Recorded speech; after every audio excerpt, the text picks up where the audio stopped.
30 minutes that I'm with you, I can share a little bit about from the business point of view, as well as addressing some of the questions that you may have. So I would like to start with actually the topic that today is increasing ASEAN economic competitiveness from the perspective of the private sector. So I would like to start by showing you ASEAN as an economic powerhouse. ASEAN as an economic powerhouse with a combined population approaching about 600 million people and a total area about 4.4 million square kilometers with a combined GDP of around US dollar 2.1 billion and total trade of more than US dollar 1.5 billion. So it's a huge number. ASEAN Economic Community, or it's called AEC, is aimed to transform the region into a single market and production base, turning into a more dynamic and competitive regional growth center with full integration of the global economy, including free flow of the goods, free flow of services, free flow of investment, free flow of capital, and lastly, free flow of skilled labor. We can look at some numbers here on the economic growth in ASEAN and the market size between 2004 to 2011. Just sharing you some of the figures. ASEAN is an investment heaven. Why is it an investment heaven? ASEAN integration for business means greater market access to the world's largest market after China and India.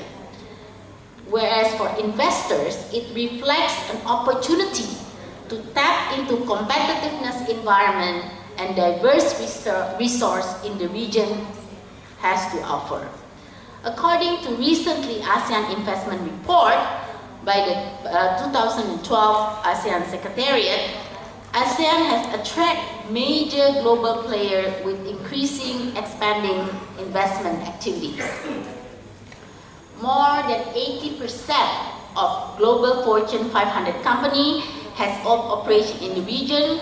If you look at the top 10 global automotive companies are also in the region, as well as the global pharmaceutical and chemical companies.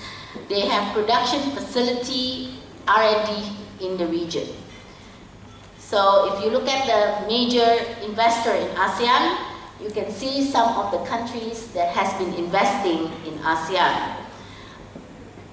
Next, on all the names of the country, we have European Union, we have Japan, other ASEAN countries.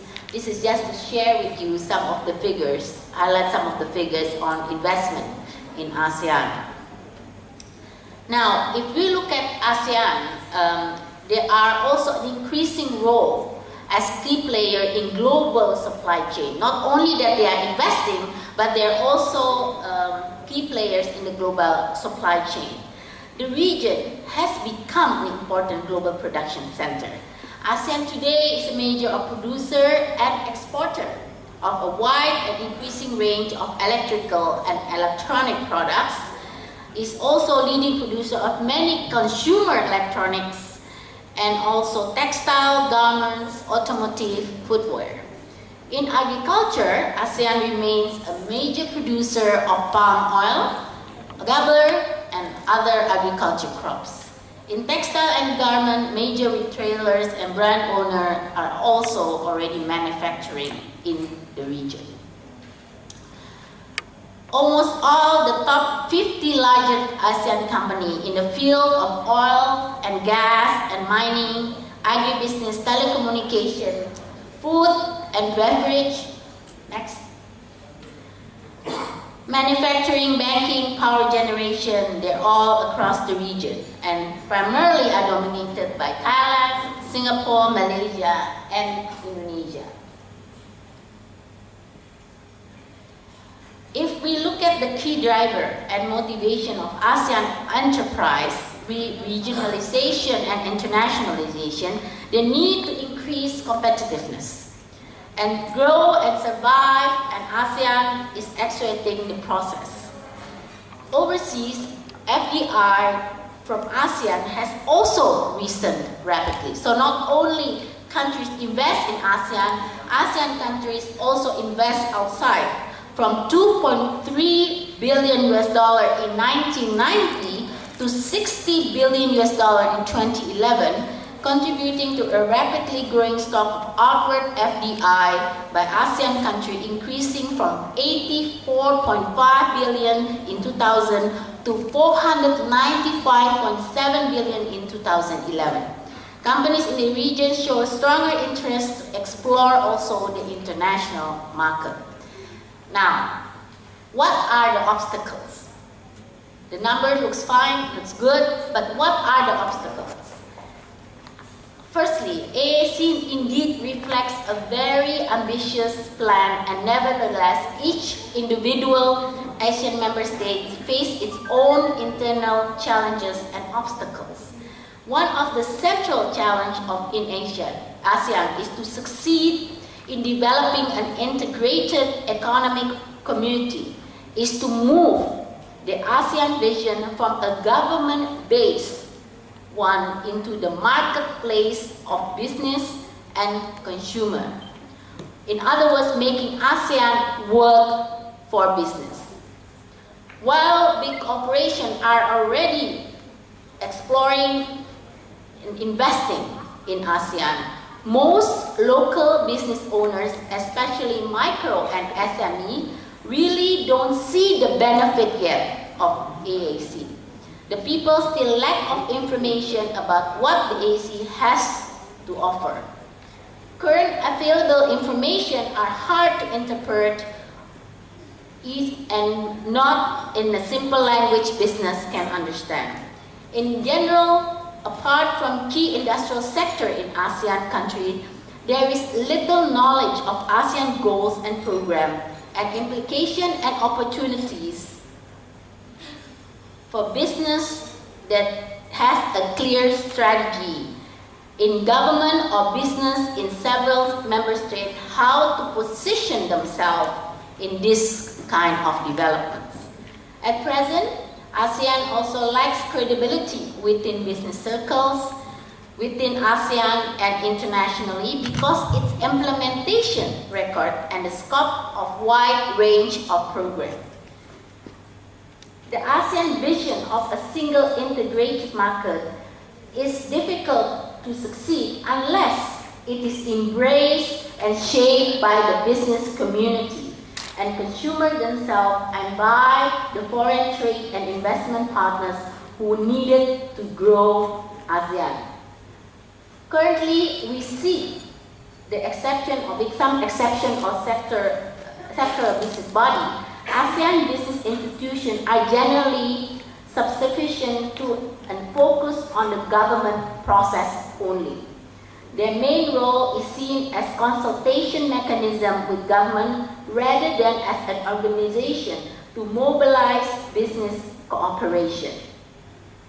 Aside from annual conferences, there is no institutionalized process to engage foreign trade and investment partners in ASEAN.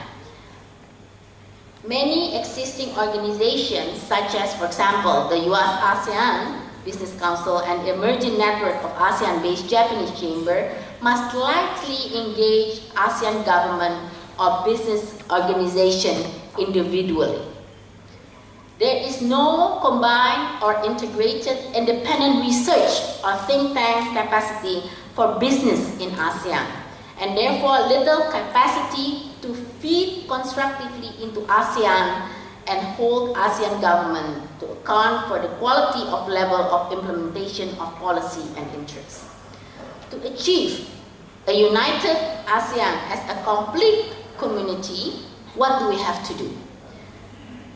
It is utmost important that the three pillars of ASEAN, namely the economic pillar, the Asian political security community, and the ASEAN social cultural community can be implemented as an integrated. This may take time.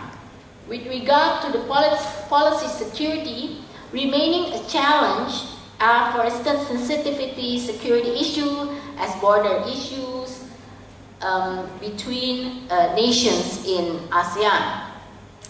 Now, if we look at, next slide, if we look at the competitiveness index, empowerment and improvement of the human capital sector, including education and employment, should be a priority of the ASEAN government in order to prepare themselves to face future obstacles.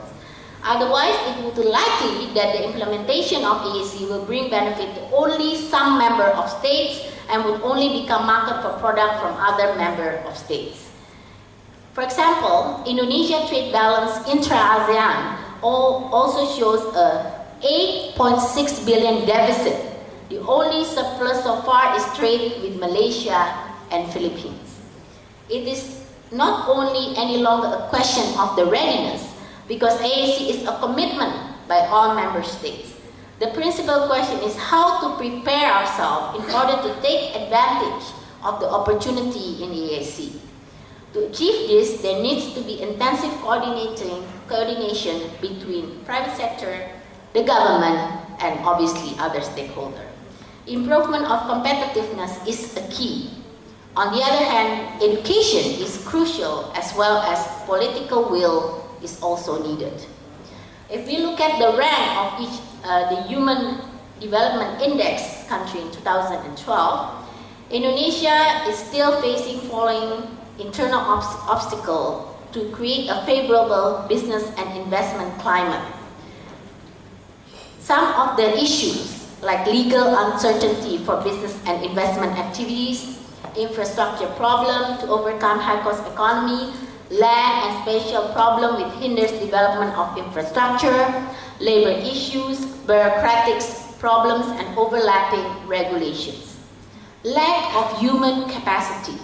Indonesia Human Development Index, issued by the UNDP for the year 2012, shows that Indonesia only ranked number 121 out of 186. So it's quite low. Indonesia is only slightly better than Cambodia, Laos, Myanmar, and Vietnam. Other member states outrank Indonesia, such as Singapore number 18, Brunei Darussalam number 30, Malaysia number 64, Thailand 103rd, and the Philippines 114. So Indonesia is quite low in the HDI number. Lack of socialization by government stakeholders on ISC to the public and private sector, where information available is not something that can be digested easily. Now, the most important question, what is the role of youth in the ASEAN integration process? I think this is what's important for all of you. Youth, in my opinion, are ambassadors of belief. Youth are agents of change, more involved in sustainability of international relations. Another thing worth considering is the role of society in preparing the present youth to become the future leaders. You are our future leaders. Around 60% of ASEAN population today comprise of 35 years old and younger. They are driving force to shape our future. In tandem with the aspiration of people-oriented ASEAN, the youth ASEAN and its plus 3 partners represent one of the ASEAN greatest assets and one of the most important group in ASEAN that will help ASEAN realize its vision of 2015. However, ASEAN has been focused mostly on political and economical issues and mostly government level. Many groups of concerned and affected people in the society have been left behind, and there have not been many involved in the public policy decision-making procedure, especially in the ASEAN youth group.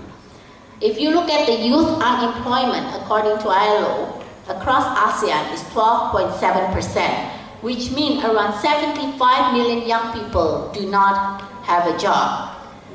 So what can we do? First, unlocking entrepreneurial. I think entrepreneurship is a key element in developing our economy.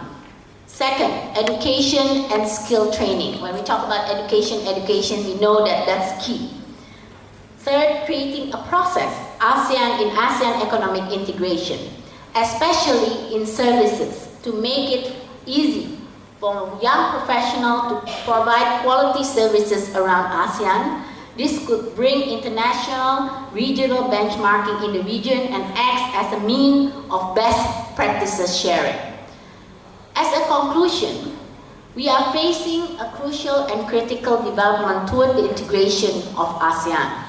Unless all stakeholders, including all of you, the youth, are able to overcome remaining obstacles, and integration of ASEAN could become less of important, and member states could turn again in favor of bilateral and multilateral agreement with partners countries, which may bring clear benefit to them than an unclear ASEAN integration.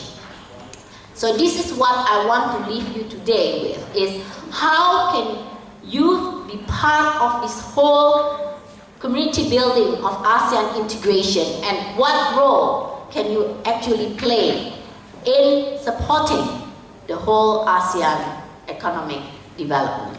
So I want to stop here to get an opportunity for us to have a short discussion, and thank you again for this opportunity.